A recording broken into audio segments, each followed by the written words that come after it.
We are uniquely privileged to have this panel of water experts with us today, and they are basically working for food.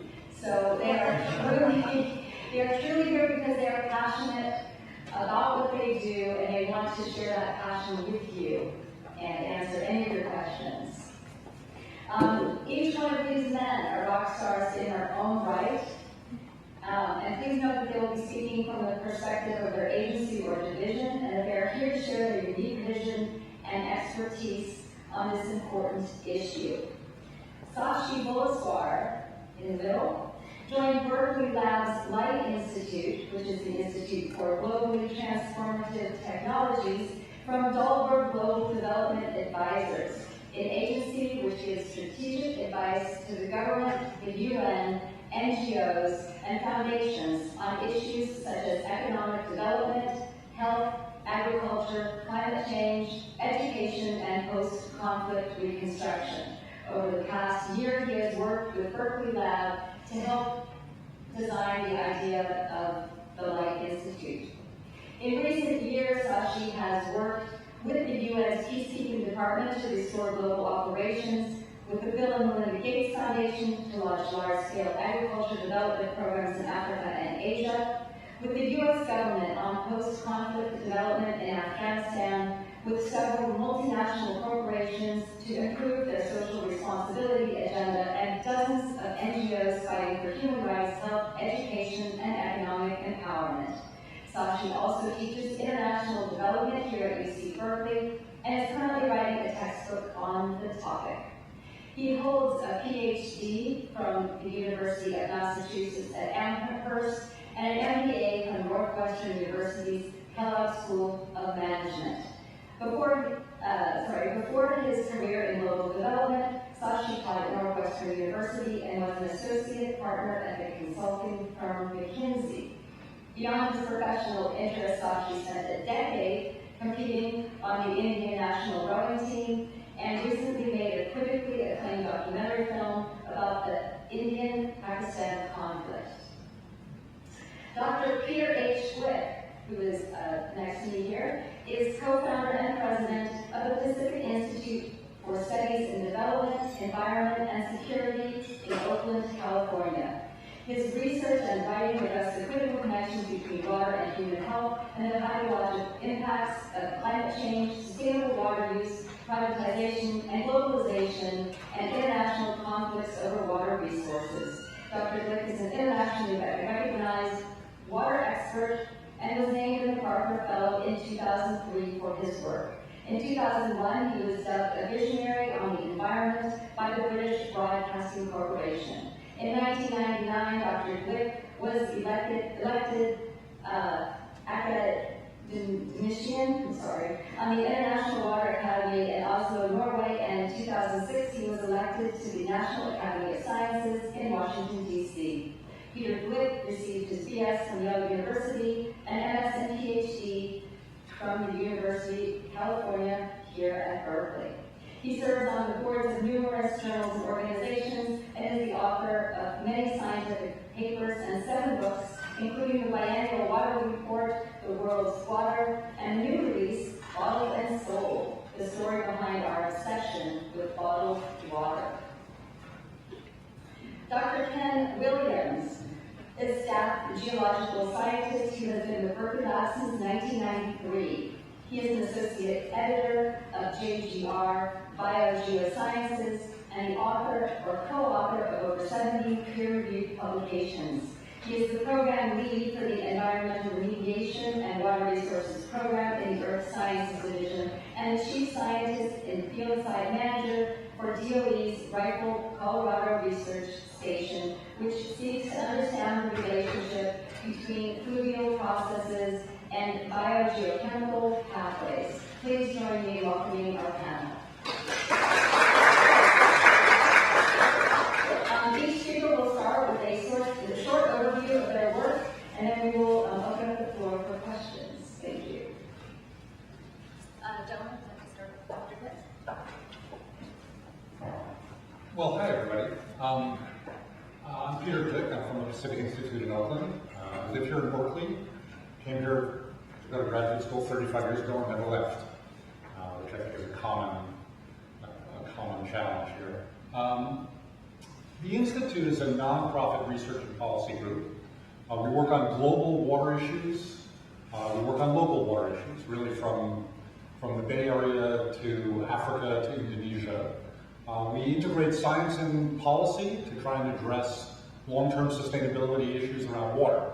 Water and energy, water and climate change, water and conflict, water and industrial production. If it's related to fresh water, we're interested in it. We also do a lot of work on the Colorado River. We've worked for 25 years addressing allocation of water on the Colorado, the legal structures of the Colorado River, ecosystem restoration in the Delta. All of the issues that really were addressed in the movie are things that we've tackled at the Institute. And in many ways, that was actually the first time I'd seen the movie as well. I assume that's true for most of you, if not all of you. It was a great overview of the challenges that face not just the Colorado, but every major river in the world in many ways. Obviously there are differences from place to place, there are climatic differences, there are cultural and political differences, but the overallocation, the overuse, the misuse of water is really a challenge everywhere. The Western United States obviously is a place where water has for a long time been scarce, but even today, we don't address water issues the way they need to be addressed. I think you saw some hints of solutions in the movie, and I think I'm not going to say much more because I think we can get some Q&A back and forth, but we describe the Colorado River as a river that's past what I've defined as peak water. It's a renewable resource, as all rivers are, but you can, once you've used it all, and once water no longer reaches the delta, which is the case in the Colorado, you can't have any more. We might want more. Population's growing, the economy's growing, but when you use all the renewable resource, you have to look for alternatives. And in the West, alternatives are few and far between. So the Colorado is a great case, if you will, of the challenges that we face, not just here, but also in the rest of the world. One last comment, the Institute focuses on solutions. We do science for policy. I really do believe there are solutions. We got hints of them in the movie about the way we use water, we allocate water, about ecosystem restoration. So if there's bad news over here, I actually think there's sort of good news over here. And if we could just figure out a way to move more aggressively towards those solutions, maybe we can have a more sustainable future. So I'll leave it at that, and then maybe in Q&A we can talk more about either what we do at the Institute, or what we ought to do in Colorado, or what the implications are for the rest of the world. And I look forward to that back and forth. I'm Shashi Bolaswar. I lead the Light Institute at LBL. Our job is to leverage the $800+ million of R&D that goes on to the lab every year to develop solutions for the base of the global pyramid, if you will, the poorest 2 billion people in the world living in developing countries. Water, not surprisingly, is at the intersection of so many of these problems, whether it's agricultural development and food security, whether it's health, whether it's conflict. And the way we look at things is, obviously there's a water quality problem where almost 2.5 million people, mostly children under the age of 5, die every year because water is contaminated with all sorts of biological pathogens. But even beyond that, what can be done to increase food production, particularly in sub-Saharan Africa, where there's a lot of water under the ground, but how can that be used economically and sustainably? And at the same time, as we focus on technological solutions, part of what we have to think about is how much do we rely on the goodwill of human beings, if you will, and our better angels to improve the way we use water. Now remember that in countries like China and India, there is a very large population that's getting increasingly more economically powerful, and the thing that these families, individuals, and communities want is to consume more, because that's what we all do. We consume more. And as that happens, the question is there really enough fresh water to address these problems? Water is at once a global problem and an extremely local problem. And so the problem facing the water problem facing the population in eastern India is very different from that facing the population in central India. And from we don't believe that simply counting on governments to change their policies or counting on human nature to be more sustainable, more considerate in the use of resources is itself an insurance policy. We believe that there have to be technological breakthroughs, massive technological breakthroughs to address some of these problems. So the types of things we're working on include, most importantly, I'd say, highly energy efficient, low cost desalination, which doesn't exist right now. The idea being take water that's currently unusable and try to convert that to more usable forms. With that, I'll put it up to you. Well, I also work at the Lawrence Berkeley Lab, and I'm one of the users of this $800 million in research and development that goes through the laboratory.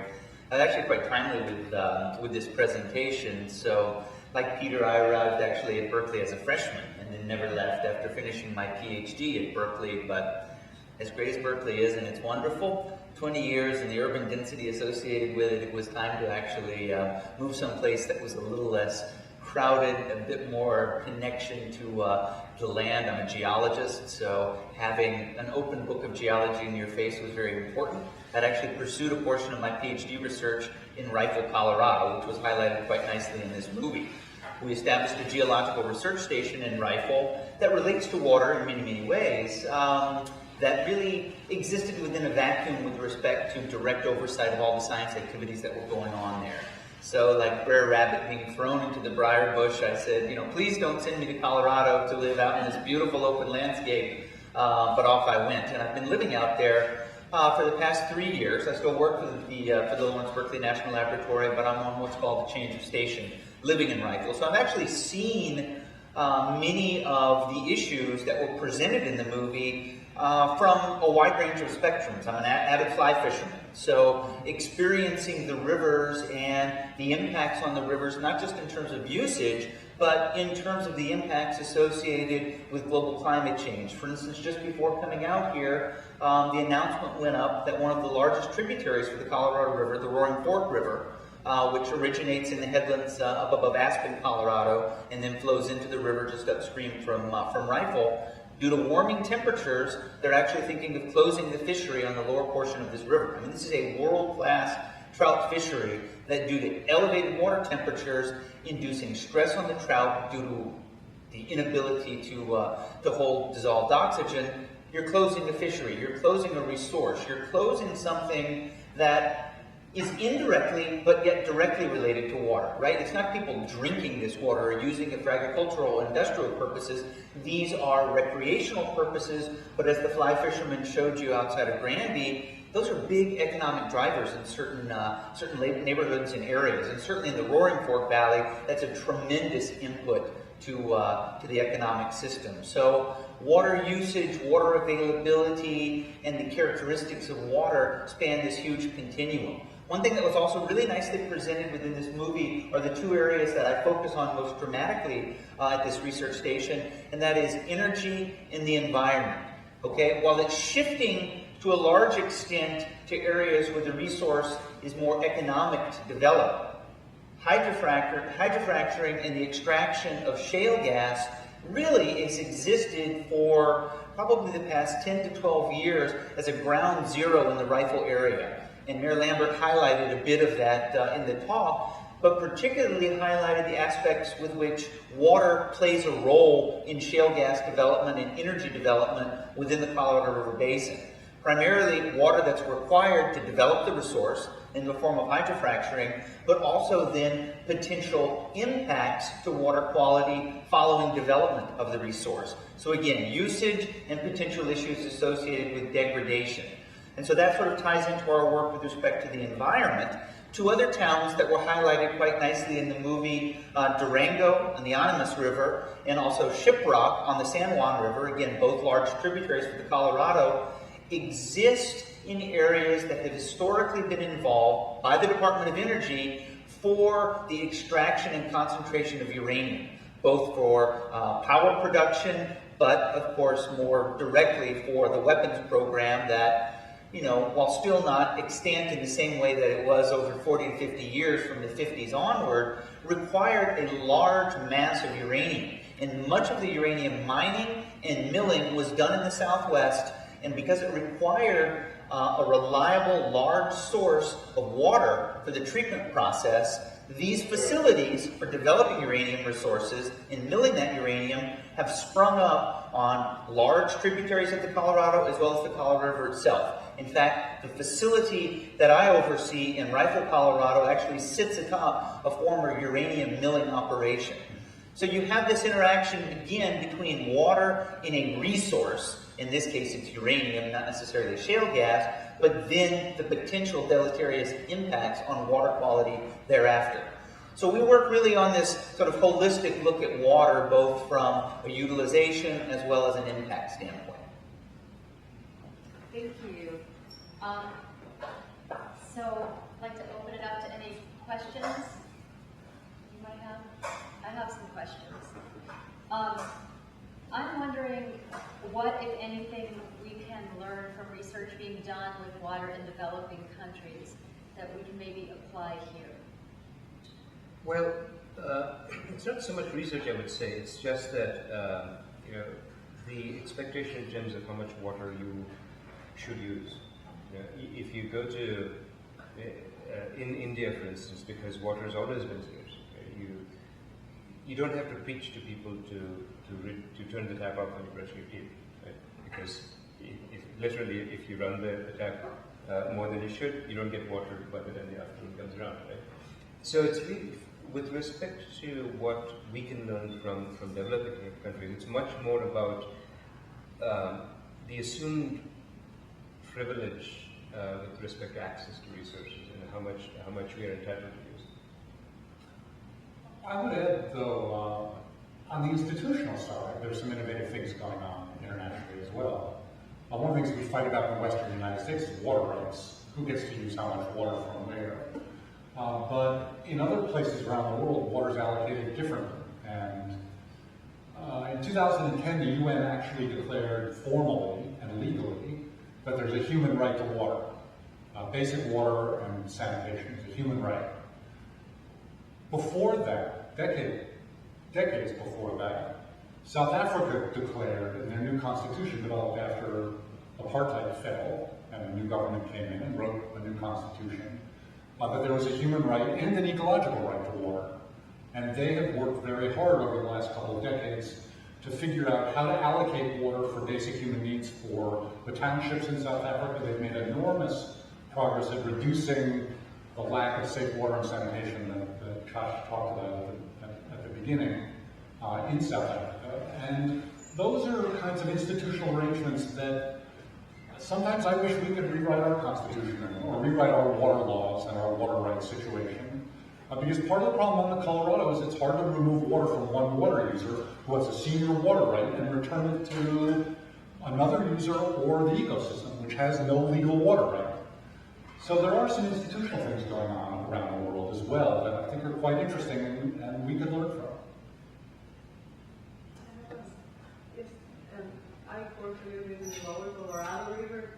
It is amazing how I'm from overseas, so I'm just like collaborating in our research, but it's amazing how people like grow alfalfa just to not lose the water rights, and then all the restoration projects are crazy, expending huge amounts of water, and then how you do that, how you change that, because then the return flows in Arizona goes to the state rights, and they want to develop all these cities between Tucson and Phoenix, and it's like really major economic forces that are supported on this craziness of not like allow the ecosystem to have the water and the people just growing just to not lose the water. But it's even like it's a lot of money for some people, but they are still expending all that water in the middle of the desert. It's scary. You see a different, I've noticed this just in the past 10 years, and I see it more through the lens of living in Colorado now. I grew up in New Mexico, which also is under severe water shortages and has lived through water stress and will continue to live through water stress, probably in the face of global climate change, as much or more so than any other state in the Union, aside from those that may be inundated at low elevations. But what I've seen in Colorado and perhaps in Arizona, California, etc., is the act of developing these new communities, whether they're industrial, residential, or whatnot, that cannot be approved for permitting unless they've demonstrated access to water that will fit the requirements of that residential or industrial community. In other words, you can no longer show up and say, I'm going to build 1,200 homes on spec. I mean, part of it was, the economic model that fell apart, during the economic turndown, particularly with respect to real estate. But now there's this new recognition, given the scarcity of water, as a critical component of installing that development, that new city, as you say, between Houston or Phoenix, that recognizes the finite sort of limits that are imposed by access to water. And that, to me, just in a fairly short period of time, has really come across my radar screen as really a forward-looking approach to new community development. In Arizona, they are relying on these return flows. So people that are still using the water in a crazy way just to not lose the right, because as soon as the state count that amount of water as return flow, they allocate for those growing. So, but that is a non-stop thing. That doesn't happen in the California side, but in the Arizona side, it's there. Arizona is huge. So part of the problem, which Louis touched on but didn't really emphasize, is that the vast majority of water used in the Colorado Basin and in the West in general goes to agriculture. And a lot of it goes to very water-intensive, relatively low-value crops like alfalfa or cotton or irrigated pasture. Those are consumptive uses of water. The water is evapotranspired into the atmosphere and it's gone, unlike our domestic use of water, which potentially can be recovered and treated and reused. And so part of the question about development, urban development, suburban development, and meeting new population growth issues, and part of the issue of ecosystem restoration is ultimately going to have to address this agricultural question. There's going to have to be a change in the way we grow things, and we got a little bit of a hint there with drip irrigation, the ability to produce more food with less water, or growing less of some of these water-intensive crops. And politically, that's still a really difficult thing to do. I'm convinced that until we really address that, we're not really going to be able to restore ecosystem flows at the mouth of the Delta, or satisfy some of the growing urban demands that are less consumptive but more economically valuable. It's an excellent point, and again, Rifle provides another nice example they touched on there. They showed the activities ongoing at the Colorado Mountain College with respect to a biobutanol production facility tied to switchgrass or other native grasses. And so what's been done there is really to look at feedstocks for biobutanol production. And so butanol is actually quite nice because from an energy density standpoint, it's much more similar to gasoline than ethanol. In other words, you can pump butanol into the cars that you drove over to the screening this afternoon or drove last night. Basically, it can replace one for one for gasoline. There are some other issues associated with actually its manufacture.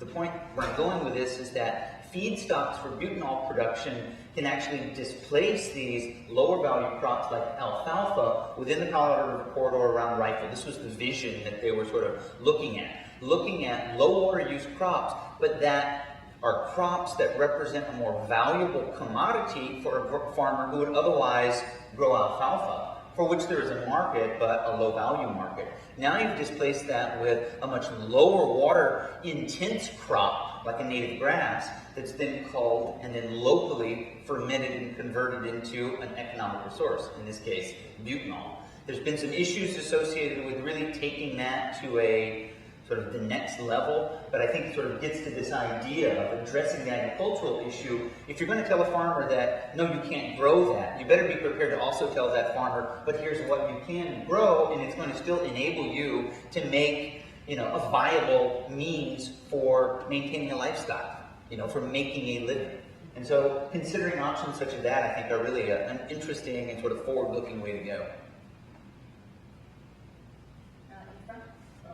prospects for revising the Colorado Compact?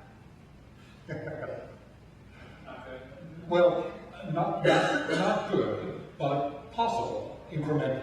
There's a little hint of this in the movie again, but the Colorado River was allocated over time through a series of legal agreements. In 1922, the 7 states decided what amount of water each state was going to get. In 1944, the U.S. signed a treaty with Mexico, allocating a certain amount of water to Mexico, 1.5 million acre-feet a year.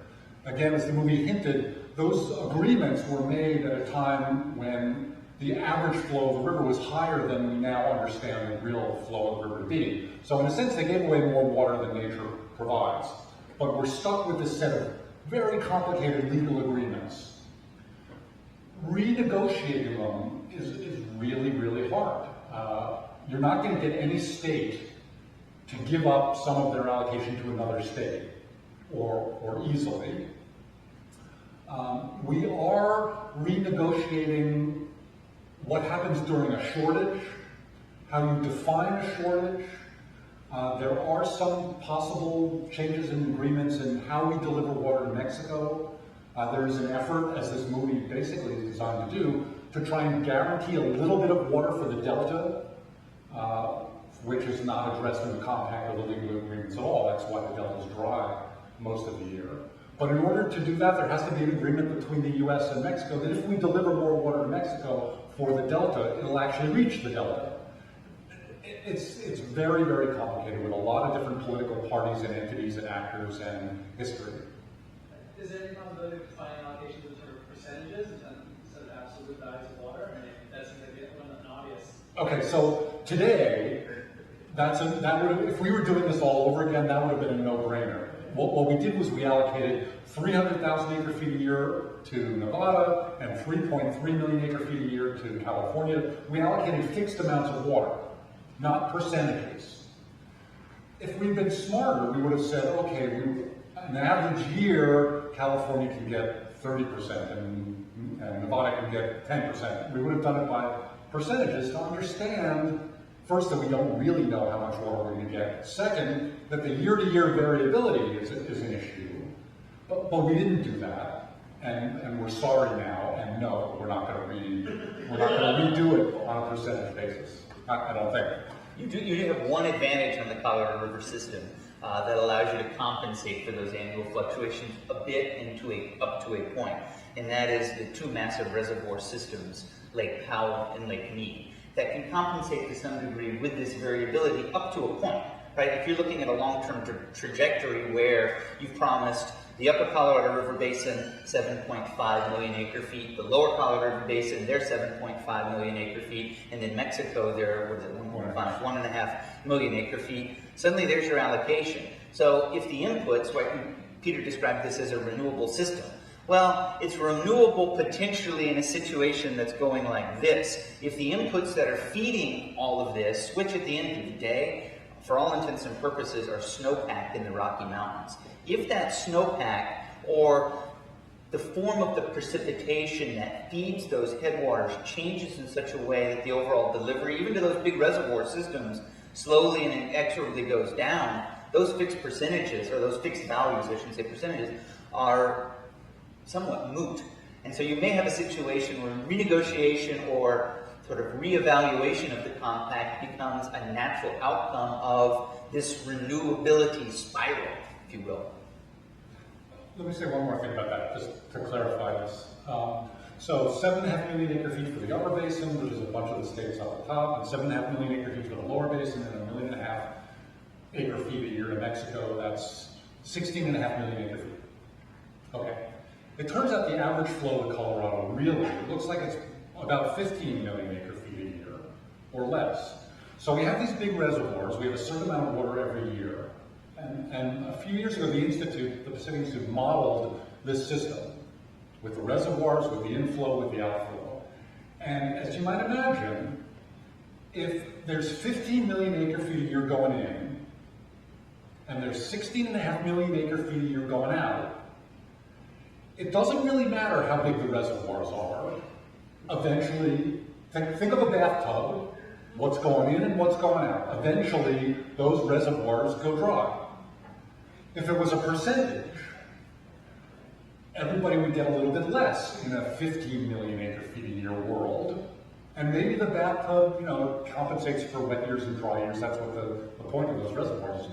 That might be more sustainable. But that's not the situation we have. And that's why, in the long run, even without climate change, we're in trouble. Yeah. Some predictions now, and there's like most global circulation models. Depends on what model you use, depends on which parameters you're using, but predictions of that now more well understood and accepted 15 million acre feet per year value. Projections I've seen range anywhere from, say, 75% of that value up to 94%. So if you start getting into the 75% value of that 15 million acre feet per year, you can see quite quickly you run into some trouble.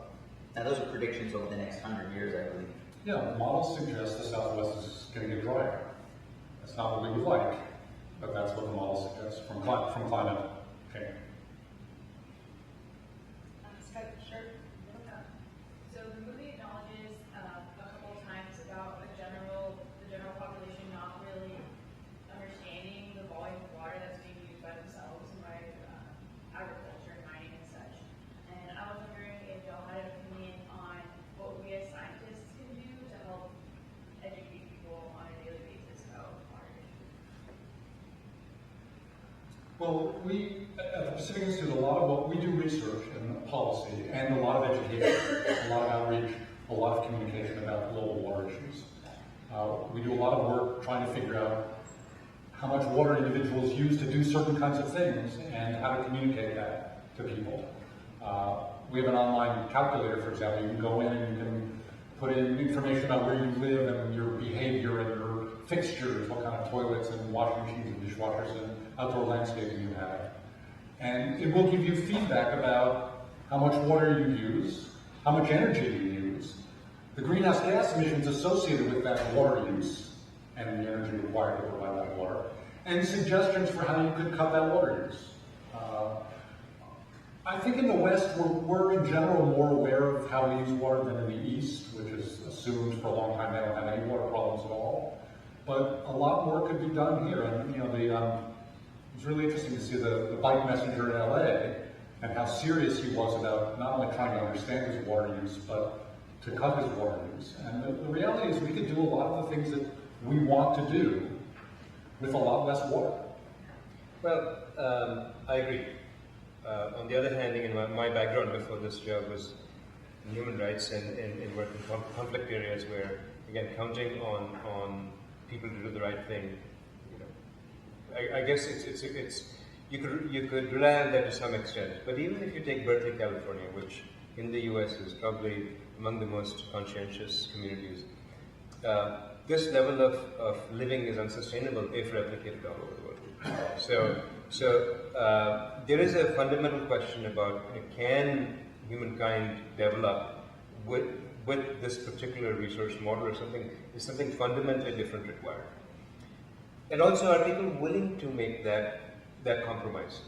I personally don't believe that. As scientists, I think that the thing we can do again is water is unlike, take forests. It's a very different kind of resource where the forest is disappearing. Water arguably is going from one form to an unusable form. So a part of me wants to wonders if rather than counting on advocacy and behavior change and policy change alone, whether there is something else that can be done so that you sort of take that off the you don't exclusively rely on that. Behavior change is a great bonus to have, but by the time that takes place among enough communities, enough people around the world, I'm afraid that the water crisis will actually get so bad that it will lead to problems we don't even see right now.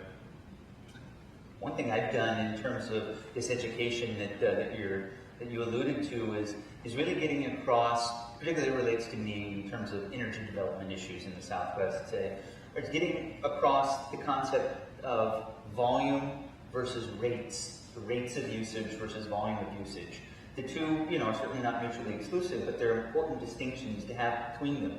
So you'll see in terms of hydrofracturing activities to develop a single well in the area of Colorado we're in might be anywhere from 1.2 to 1.5 million gallons of water.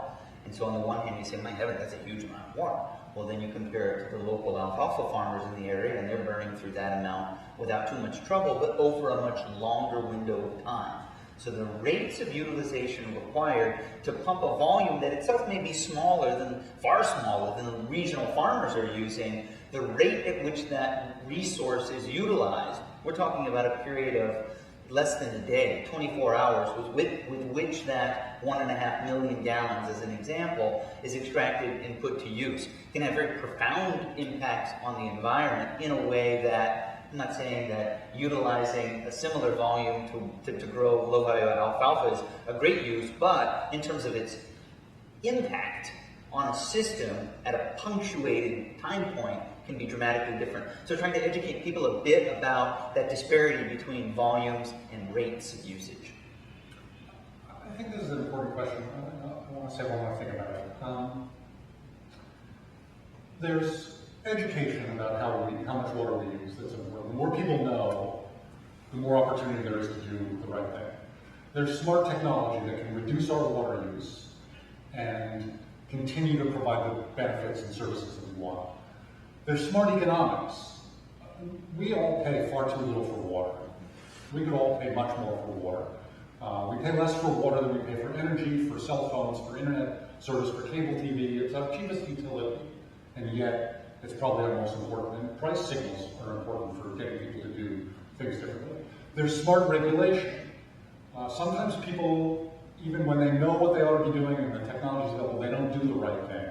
And regulation is sometimes required. I think that's all important. And then finally, a lot of our water use isn't in our homes, it's in our consumption of energy, or our consumption of meat. It turns out it takes a lot of water to make meat, much more water to make a calorie of meat than to make a calorie of a vegetable or grain. Education about our water footprint, if you will, can help us make decisions about our broader demands for water outside of our immediate homes. And I think all of those together can help make a difference. And part of the good news is California actually uses less water today for everything than we used 30 years ago. Our population's a lot bigger, our economy's a lot bigger, our total demand for water has gone down because we're growing more food with less water, our toilets and washing machines are more efficient, our industry is more efficient. We are making progress, maybe not fast enough and widely enough, but to some degree we're moving in the right direction. Marty? Since shale gas came up earlier, just came up now as well, I'm curious, as we begin to develop the Monterey Shale here in California, which I know at least on the surface is near a large agricultural area, the Salinas Valley, what are the expected stresses that may occur, and how is this being thought about as we think about the safety of extracting that particular resource? I can tackle. You want to jump in? Yeah, go ahead. Well, so it's my understanding there's currently a moratorium in place right now until the state gathers some sufficient level of evidence. Actually, Lawrence Berkeley is in the process of working with BLM and coming to hopefully a meaningful arrangement to work with BLM to begin to catalog the issues, as you say, associated with the development of the resource here. What will be very interesting and very, very critically important to the development of the resource here in California is appreciating the fact that shale gas extraction is not a one-for-one in terms of resource development in Colorado, California, Pennsylvania, New York, Illinois, etc., Texas, Louisiana. They each have unique circumstances geologically, really, and their relationship to their local communities. And so, I'm not even going to present myself as being on one side or the other, just really to say that, the California resource and its potential impacts on local agricultural groundwater supplies, surface water supplies, really will need to be considered within the context of, fortunately otherwise, you have quite a few examples now throughout the country, both good and bad, in terms of development and problems associated with the development of the resource that California will put in place. And so I think that depending upon where the resource extraction occurs, if it occurs in the state of California, will play a big role in that. If you're talking about developing it in an area such as, say, the Inglewood Fields down in the middle of the Los Angeles basin, literally surrounded by Baldwin Hills and some of those other communities there, that's very different than developing the resource in its potential impacts in a place near, say, Pasco or Buttonwillow down in the far southern end of the valley. So I think California will have to put that development issue within both an urban context, if you will, as some other states have not had to do. Certainly Colorado, most of the resource development has occurred in areas of very low population density. But they'll also have to put it in the context of the unique geologic environment with which that resource exists and will be developed. I would just add the unique political environment as well. I don't think we know the answer to your question yet. I think it's going to be a big debate about how fracking is done in California, on top of the fracking that's already done in California, where the water's going to come from, whether there are going to be conflicts with local agriculture. The agricultural community is not happy about the potential for fracking already. It's interesting, it's producing sort of a strange bedfellow effect with the environmental community and the agricultural community and so on. And Monterey is a tough area. There's already some very innovative water efforts going on with some agricultural groups down there to use treated wastewater for agricultural production, precisely because there's not a lot of other water. And treated wastewater is a reliable source of water, it's pretty high quality, but if there's going to be more demand for water for industrial activities such as fracking or other kinds of energy production or other kinds of industry activities, we're going to see competition, and it's going to be interesting. Well, it is heartening to see that they're actually taking a fairly thoughtful approach in terms of these considerations that you just described, in contrast to other states that have not necessarily. They've either had just a long history of resource development or more of a laissez-faire attitude toward development of resources. So it is at least heartening that California is taking a bit of a go-slow approach, although, we'll as Peter, Peter, he's not the same one as I am. I mean, the optimistic geologist here, they will go forward, carefully. Here. So my question revolves kind of on that water usage and such, and what kind of incentives, and also I was kind of wondering the upcoming technology that will allow households to utilize more water before they send it downriver or into sewage treatment or water treatment plants. And so would it be pipe size changes in diameter, like the houses, to reduction of lawn space in these or suburban homes potentially? Well, so gray water typically refers to the stuff in your toilet is black water. Gray water is the stuff in your shower that doesn't include a lot of chemicals and shampoos that you can then use in your garden. And so I sort of understood, but I'm not sure how clear it was in the movie. They have an option of switching a valve and sending water down into the sewer, or sending water into the collection system that goes into their garden in Los Angeles. And there are new regulations that permit gray water systems more aggressively in California than in the past. There have been worries about health issues and so on, most of which have been addressed. And so that's a possibility now. It's now possible for people to reuse within the house more of the water that used to just go down the drain to the wastewater treatment plant. But going back to Peter's earlier point, 70% of the water around the world is actually agriculture.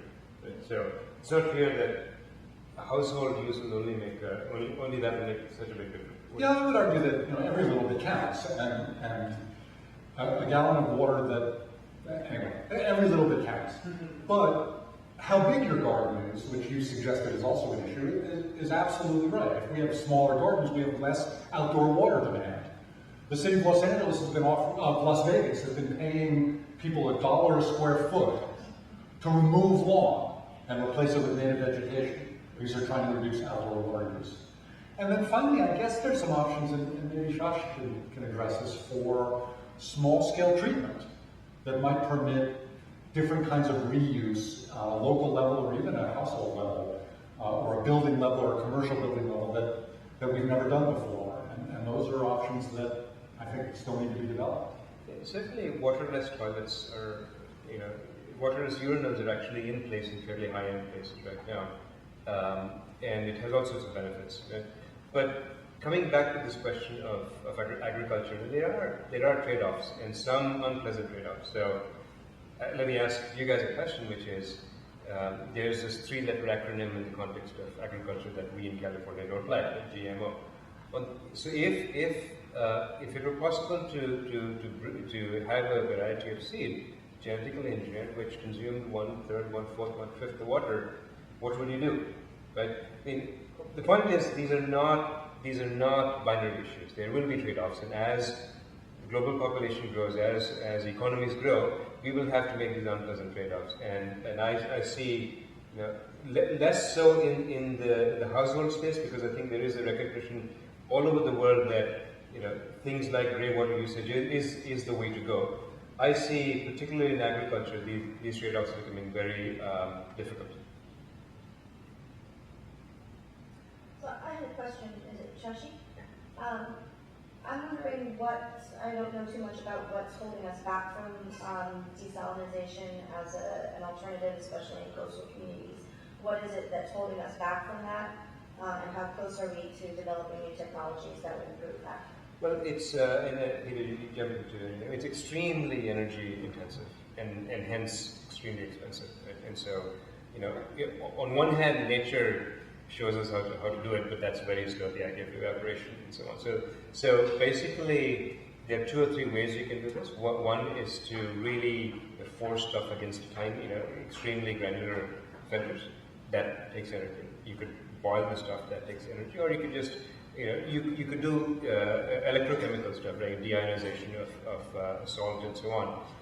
Unfortunately, there really isn't any at-scale, energy efficient and inexpensive model, but I cannot imagine that won't happen in the next 30 years, right? And that is probably, in our institute, we are thinking of, we call ourselves the Institute for Transformative Technologies. If there's one thing we would like to do in our time, it would be that, right? And the thing with desalination is it's enough of an issue all around the world that hopefully other organizations, other institutions, and other people are also thinking about it. So I'm hoping that in our lifetimes there'll be some fairly major breakthrough in that. Well, an economic breakthrough may occur. Peter alluded to the fact that we pay so little for water as it is right now. If there's more of a valuation toward water being priced appropriately for a scarce commodity, particularly in the semi-arid West, suddenly the price differential becomes, this is sort of divorcing ourselves from the energy intensity aspect of it, but from the economic standpoint, people may not be willing to say, you mean my water bill is going to go up by a factor of 10? Well, if your rate structure has increased gradually just due to this scarce resource, such that the economics become more in line with the production of energy-intensive and expensive desalinized water, then routes toward its more robust development, perhaps tied toward these breakthroughs, may be more legitimate, more likely. I had a follow-up question to that, which was about pricing water according to its actual real-world value. I like that idea, and I like the idea of it decreasing my consumption based on it, costing more. But how do you protect low-income populations from, rich people use as much as they want, poor people get taxed more? So here's how. There are 2 ways. There are probably lots of ways, but here are 2 ways. One is you provide a minimum amount of water for free. In South Africa, which I mentioned has sort of addressed some of these issues, they provide 6,000 liters of water for every household per month, absolutely free, independent of whether it's a rich household or a poor household. That minimum allotment is free, and then above that they charge, and the more you use, the more you charge a premium rate. Another alternative, which is more typical of what we do here, is what are called increasing block rates, where the first allocation isn't free, but it's cheap for basic human needs, for indoor water use, toilets, cleaning, sanitation, washing, drinking, that kind of thing, at a low rate. And then for each additional block, it gets more expensive per unit of water until the really big users are paying a lot per unit of water because they're watering 3,000 square feet of grass with no irrigation controllers and sensitivity to those issues at all. You make them pay for it. So that's the human right to water at the low end, and it's the economic value of water at the other end. So that is about our time. I do want to thank our panel. I have one final question for each of you. I think it will be a quick question. If someone gave you $100 million and told you to do something good for water with it, what would you choose to do? I've answered it. Inexpensive, energy efficient desalination. Yeah. The desalinization, what are the issues about the saline that's collected after you remove the water? It's going back into the environment, and they've done a few studies where they show that it's going into the ocean at a certain layer, not mixing with the ocean. So that's affecting the environment in the ocean, and so then we're affecting this other area, and so long-term effects of that. Yeah, absolutely. Look, I mean, no matter what you do, we have to be very thoughtful about the unintended consequences, the externalities, right? And that is absolutely one of them. There'll be others, but the point is that even before we get there, there is this urgent problem that needs to be solved. And if you think of this as layers, if we're able to solve the technological engine, as we think about implementing this, those things are extremely important when the policy the policy infrastructure around that is put in place. So, But I can do that for 10 million if anyone's got that. So no one's offered me $100 million before, but I believe very strongly in education. I would figure out how to spend part of that to really expand the understanding of the nature of water problems and solutions. That would be part of it. I could also see spending some money to explore success stories. You know, what are the really innovative, small-scale, not technologies, but management models or smart things that farmers are doing, and figure out a way to bring those to scale so that not just this one guy, farmer that you saw in Durango is doing what he's doing, but how his experience can be shared by other farmers. So that farmers learn best from farmers. They don't learn from East Bay think tanks. And so communications and expanding success stories, understanding of success stories is probably what I would spend money on. Yeah, I'll pop out and basically agree sincerely with that and keep it short, but really expand it not just to farmers, but think about some of the issues we discussed today with respect to energy resource development. I mean, there's plenty of breakthroughs that can exist with respect to utilizing less water to recover as much energy. So think about it in terms of energy per unit water, where breakthroughs certainly will occur and will exist, and obviously financing to those degrees, to some degree rather, either perhaps through perverse incentives via tax breaks to energy companies. Sometimes it takes such things to actually get development move along, as well as institutions such as the university or the national lab system. So I think really also sort of holistically thinking about water from source to sink in a way that is really now starting to occur, and a lot more people are becoming engaged with, is really where this discussion needs to go next. Thank you. Thank you very much for being here today, and thank you to our